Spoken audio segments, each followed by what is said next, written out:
എന്താടാ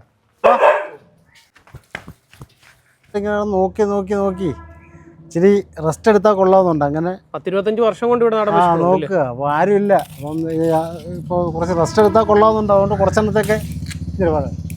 കുറച്ചെണ്ണത്തേക്ക് കൊടുക്കാൻ തീരുമാനമുണ്ട്. കൊല്ലം ജില്ലയിൽ കുന്നത്തൂർ താലൂക്കിൽ മൈനാവപ്പള്ളിയിൽ തടത്തിൽ മുക്കിലാണ് എൻ്റെ വീട്. എൻ്റെ പേര് ശ്രീകുമാർ.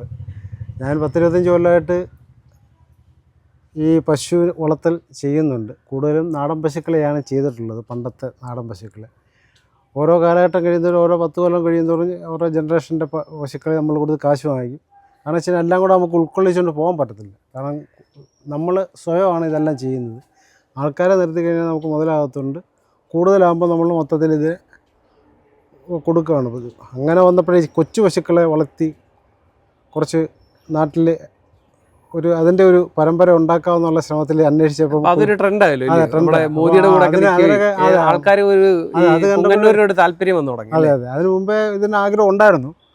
അപ്പോൾ അത് അന്വേഷിച്ചപ്പോൾ അതിനൊക്കെ മുട്ടം വിലയാണ്. നമുക്ക് നമ്മുടെ കയ്യിൽ ഒതുക്കുന്ന വിലയല്ല. അങ്ങനെ നമ്മുടെ നാടൻ പശുവിൽ തന്നെ ഡോക്ടറുമായിട്ട് സംസാരിച്ച് നമ്മുടെ ഡോക്ടർ ബിജു എന്ന് പറയുന്ന ഡോക്ടറുണ്ട്. ഡോക്ടറുമായിട്ട് സംസാരിച്ച് അദ്ദേഹം ഏറ്റവും മുന്തിയ ബീജം എടുത്ത് കുത്തിവെച്ച്, അതെ പുങ്കന്നൂരിൻ്റെ പിന്നെ കൊച്ചു പശുവിൻ്റെ ബീജം എടുപ്പിച്ച് കുത്തിവെച്ച് ഉണ്ടായ കുഞ്ഞുങ്ങളായി നിൽക്കുന്നതല്ല. നല്ല ക്വാളിറ്റി തന്നെ കിട്ടിയിട്ടുണ്ട്. നല്ല ക്വാളിറ്റിയാണ്. ഡോക്ടർ ചെയ്തതിലൊക്കെ ഏറ്റവും നല്ല. നമ്മുടെ ഈ കാസർഗോഡുകളിലൊക്കെ ഇത്ര നല്ല കുഞ്ഞുങ്ങൾ ഇറങ്ങുന്നുള്ളത്. അതെ അതെ അതെ, അത് ഈ സെമന്റെ ക്വാളിറ്റി ആയിരിക്കും. അതെ അതെ, നല്ല സെമൻ്റാണ്. നമ്മൾ ബോധ്യപ്പെടുത്തി അതിൻ്റെ എല്ലാ കാര്യങ്ങളും പറഞ്ഞു തന്നു ബോധ്യപ്പെടുത്തിയാണ് സെമൻ കുത്തിവെക്കുന്നത്. അപ്പോൾ എല്ലാവർക്കും ആഗ്രഹമുണ്ട് ഈ കുഞ്ഞിനെ പശുക്കളെ വളർത്താനായിട്ട്. ആ കൃഷ്ണയൊക്കെ എന്ന് പറയുന്നത് അതേ ക്വാളിറ്റി കിട്ടിയിരിക്കുക നമുക്ക്. വളരെ ചെറിയ അതിപ്പം ചെന്നൈയിലാണ്. 2 മാസം ചെന്നൈ കുത്തിവെച്ചിരിക്കുക. ഇവിടെയൊക്കെ ലാസ്റ്റ് ജനറേഷൻ ഇറങ്ങി ഇവരുണ്ടോ ഇല്ലയോ? വളരെ ഹൈറ്റ് പറഞ്ഞ കുട്ടികൾ. അതെ അതെ, ഇവരിത്രയും 3 മാസം ആയാലെങ്കിൽ ഒരു പാലിൻ്റെ പുറത്താണ്. പാല് നമ്മളെ കൊണ്ട് ഉപയോഗിക്കാനില്ല, കൊടുക്കുകയാണ്. പാല് നമ്മൾ എടുക്കാറില്ലേ? നമ്മൾ 2 മുലയുടെ പാല് നമ്മൾ ഒഴിയുമ്പോൾ 2 അവർ കുടിച്ച് അത്യാവശ്യം പാലുണ്ടെന്ന് തോന്നില്ലേ? ഉണ്ട്. പാലുള്ള പശുക്കളാണ്. മറ്റേ ശല്യമില്ല, ആർക്കും വേണമെങ്കിലും പിഴിയാം. മറ്റേ നാടൻ പശുവിനെ പിഴിയാനൊക്കെ വലിയ പാടില്ല. ഇത് ആർക്കും പിഴിയാം, ഫ്രണ്ട്ലി ആണ്. സമയത്ത് അവർക്ക് രാവിലെ ഇച്ചിരി ആഹാരം കൊടുക്കണം, വൈകിട്ട് ഇച്ചിരി പുല്ലോ എന്തെങ്കിലും കൊടുക്കണം, അത്രേ ഉള്ളൂ. അപ്പം ഇപ്പം കൈകാര്യം ചെയ്യാനൊന്നും ഒരു ബുദ്ധിമുട്ടുമില്ല. അപ്പം നമ്മുടെ ഈ വീഡിയോ കണ്ടിട്ട് ഈ ചെറിയ ഇനം പശുക്കളെയൊക്കെ വാങ്ങാൻ താല്പര്യപ്പെട്ട ആരെങ്കിലും വിളിച്ചാൽ കൊടുക്കാൻ ആഗ്രഹിക്കുന്നുണ്ടോ? കൊടുക്കാൻ ആഗ്രഹമുണ്ട്. പക്ഷേ അവളെ മാത്രമേ കാണാൻ തരുമോ. ഇത് ഇനി ഒരു 4-5 മാസം പാല് കുടിച്ച് അവരെ വളർത്തിയെടുത്ത് നമ്മൾ ചുമ്മാ കുട്ടിയെ വളർത്തുകയല്ലേ. അതെ, ഒരു രോഗപ്രതിരോധ ശക്തി ഉണ്ടാവണമെങ്കിൽ മാക്സിമം അവർക്ക് പാല് കൊടുക്കണം. അത് നമ്മുടെ ആവശ്യം ഇച്ചിരി എടുത്തിട്ട് അപ്പം കുട്ടിയെ തള്ളയോടെ വേണമെങ്കിൽ കൊടുക്കാം. അല്ലെ കുട്ടിയെ മാത്രം കൊടുത്തതിന് പാലിന്റെ ആവശ്യമുള്ള ധാരാളം ആൾക്കാരുണ്ട്. അത്യാവശ്യക്കാർക്കാണെങ്കിൽ നമ്മൾ കൊടുക്കാം. 2 ആൾറെഡി തന്നെ കൊടുക്കാൻ 2 ഉണ്ട്. പിന്നെ ചെനയിൽ നിൽക്കുന്നുണ്ട്. പശു കൊടുക്കാനുണ്ട് ഇവിടെ. ആണ് ഞങ്ങളുടെ വീട്ടിൽ ആദ്യം വരുന്നത്. ഇവിളിൽ നിന്നുണ്ടായ ജനറേഷൻ മൊത്തം വളരെ ചെറിയ പശുക്കളാണ്. മറ്റു കുഴപ്പങ്ങളൊന്നുമില്ല. ഇച്ചിരി തീറ്റി മതി വെക്ക്. വളരെ ചെറുത്. നമ്മുടെ ഇല്ല കാലിൻ്റെ അത്ര ഇതുണ്ട്, തുടഭാഗത്തിലേ ഉള്ളൂ. വളരെ കുഞ്ഞു. അവിടെ 2 കുട്ടികളാണ് വലുത് നിൽക്കുന്നത്. ആദ്യത്തെ പശു ഇതാണ് അല്ലേ? ആദ്യം വരുന്ന പശു ഇത്. പങ്കി എന്നാണ് വിളിക്കുന്നതിന്. പങ്കി ഏറ്റവും ചെറിയ പശു. അതെ, അത് പങ്കി. പങ്കി എന്ന് പറയും. അത് കൃഷ്ണ. ഇവിടെ കൃഷ്ണ എന്നാണ് വിളിക്കുന്നത്. കൃഷ്ണ. ഇവള് അവിടെ കുട്ടിയാ, പങ്കിയുടെ കുട്ടിയല്ലേ? വളരെ ചെറുത്. അത് പുങ്കന്നൂരിന്റെ മുക്കാൽ ഭാഗവും കിട്ടിയതാ. ആദ്യം നമുക്ക് കുത്തിയപ്പോ ഈ ഒരു കളർ ഇറങ്ങി കുട്ടിയല്ലേ? ഇത് ഈ പശുവിന്റെ കുട്ടിയാ. അതെ അതെ അതെ, ഇത് ശിവാനി. ഇവളെ ശിവാനി.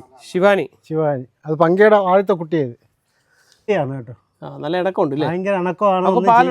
പാലുണ്ടല്ലോ ശിവാനിക്ക്. ഞാൻ ഇതുവരെ കറക്റ്റായിട്ട് എന്താ പറയുക, ഇവർക്ക് കുടിക്കാൻ കൊടുക്കുകയാണ് പാല് സാറിന്. നമ്മുടെ ആവശ്യത്തിന് മാത്രം പിഴിഞ്ഞെടുത്തോണ്ടേ. അവള് സിനു എന്നാണ് വിളിക്കുന്നത്. അപ്പോൾ മോളെ വാ. ഇവള് സിനുക്കുട്ടി. ഇങ്ങനെ നോക്കി നോക്കി നോക്കി ഇച്ചിരി റെസ്റ്റ് എടുത്താൽ കൊള്ളാമെന്നുണ്ട്. അങ്ങനെ 10-25 വർഷം കൊണ്ട് ഇവിടെ നോക്കുക. അപ്പോൾ ആരുമില്ല. അപ്പം ഇപ്പോൾ കുറച്ച് റെസ്റ്റ് എടുത്താൽ കൊള്ളാമെന്നുണ്ട്. അതുകൊണ്ട് കുറച്ചെണ്ണത്തേക്ക് കൊടുക്കാൻ തീരുമാനമുണ്ട്.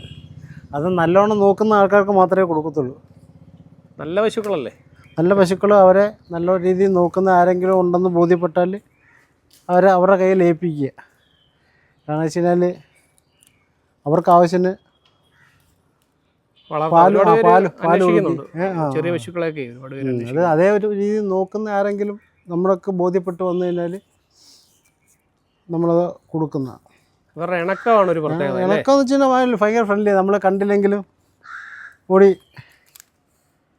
ആ സമയത്ത് കണ്ടു കഴിഞ്ഞാൽ ഇന്നിപ്പം ഈ സമയത്ത് വഴം കൊടുക്കും, നാളെ കറക്റ്റ് ഈ സമയത്ത് നമ്മളത് കരുതി വെച്ചോണം. ഇവന് 4 മാസവും അവക്ക് 3 മാസം അല്ലേ? ഇത് 4 മാസം.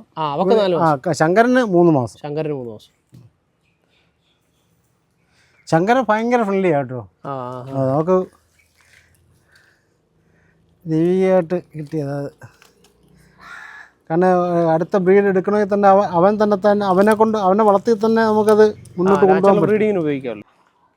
ശരി ഉള്ള ആൾ സകലമേ ഉള്ളൂ, മറ്റു കുഴപ്പങ്ങളില്ല. പിന്നെ ആരെങ്കിലും കണ്ടു കഴിഞ്ഞാൽ ഒരു നാണവും കുണിയും. കാരണം ഇത്ര ആൾക്കാരിക്കുന്നുണ്ടോ നമ്മളുമായിട്ടൊക്കെ വലിയ പേടിയൊക്കെ ഉണ്ട് ഇവർക്കില്ലേ? അത് അതെ അതെ ആരെ അകത്തിട്ട് വളർത്തുന്നുണ്ടേ ഒരു പുറം ലോകമായിട്ട്. പിന്നെ അഴിച്ചു വിട്ട് കഴിഞ്ഞാൽ 4 കാലം ചാടും. ആഹാരം കഴിച്ചോളൂ, ഇരിക്കുന്നുണ്ടല്ലേ? ശകലം ആഹാരം മതി, കുറച്ച് ആഹാരം മതി. ഇതിനകത്ത് അരച്ചരവോ സാധനം മതി, മൊത്തത്തിൽ ഇച്ചിരി വെള്ളവും കൊടുത്താൽ മതി. കല്ലി അമ്മയൊക്കെ ഇടയ്ക്ക് പശുവിൻ്റെ കൂടെ വരുമല്ലേ? അമ്മ ഇങ്ങനെ വരുമ്പോൾ പഴം കൊണ്ട് കൊടുക്കും. കാരണം അടുപ്പിക്കാൻ പറ്റത്തില്ല, അകത്ത് ചാടി കയറി കിടക്കും. മെത്തക്കകത്തൊക്കെ കയറി കിടക്കും. അതുകൊണ്ട് ഇപ്പൊ അത് അകത്തോട്ട് കയറ്റാതിരിക്കും. ഭയങ്കര ഫ്രണ്ട്ലി ആണല്ലോ, വീട്ടിലെ ഉള്ളിലും ഒക്കെ കയറി അകത്ത് കയറ്റി നമുക്കൊന്നും ചെയ്യാൻ പറ്റില്ല. കാരണം ഈ പ്രായം ചെന്നവർക്ക് നമ്മൾ ശ്രദ്ധിക്കും. പ്രായം ചെന്ന് അവളാണെങ്കിൽ എപ്പോഴും അമ്മയുടെ കട്ടിലേക്ക് കയറി കിടക്കുമായിരുന്നു, അതുകൊണ്ടാണ് പുറത്താക്കി.